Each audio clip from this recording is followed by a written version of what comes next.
ನಮಸ್ಕಾರ. ನನ್ನ ಹೆಸರು ಶ್ರಾವಣಿ ಸಜ್ಜನ್. ನಾನು 4ನೇ ತರಗತಿಯಲ್ಲಿ ಓದುತ್ತಿದ್ದೇನೆ. ನಮ್ಮ ಶಾಲೆಯ ಹೆಸರು ಸರ್ಕಾರಿ ಹಿರಿಯ ಪ್ರಾಥಮಿಕ ಶಾಲೆ ಮಗವತಿ.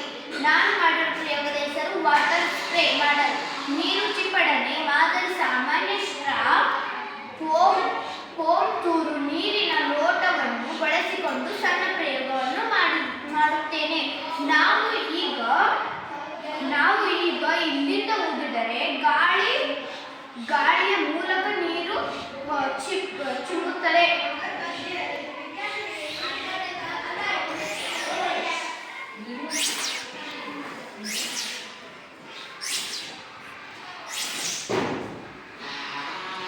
ಈಗ ನೋಡಿದರೆ ಹನಿಗಳಾಗಿ ನೀರು ಹೊರಬಂತು. ಇದು ಸಮತೋಲನ ಕೆಲಸ ಮಾಡುತ್ತದೆ.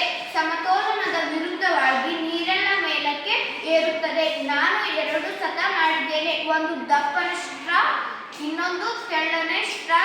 ದಪ್ಪನ ಸ್ಟ್ರಾಗೆ ಬಹಳ ಗಾಳಿ ಬೇಕು, ತೆಳ್ಳನ ಸ್ಟ್ರಾಗೆ ಸ್ವಲ್ಪ ಗಾಳಿ ಬೇಕು.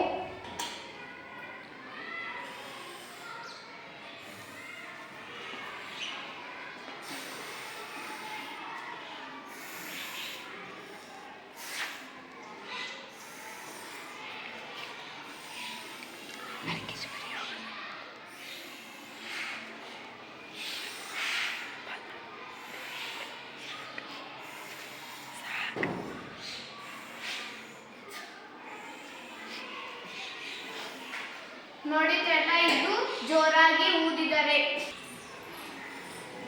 ಊದಿದರೆ ನೀರು ಹೊರಬಂತು. ಇದು ಹಗುರಾಗಿ ಊದಿದರೆ ನೀರು ಹೊರಬಂತು. ಹಾಗಾದರೆ ನಮಗೆ ಪ್ರಯೋಗ ಮಾಡಲು ಕಡಿಮೆ ಗಾಳಿ ಬೇಕೆಂದರೆ ಸಣ್ಣ ಸ್ಟ್ರಾ ಬೇಕು, ಜಾಸ್ತಿ ಗಾಳಿ ಬೇಕೆಂದರೆ ದೊಡ್ಡ ಸ್ಟ್ರಾ ಬೇಕು.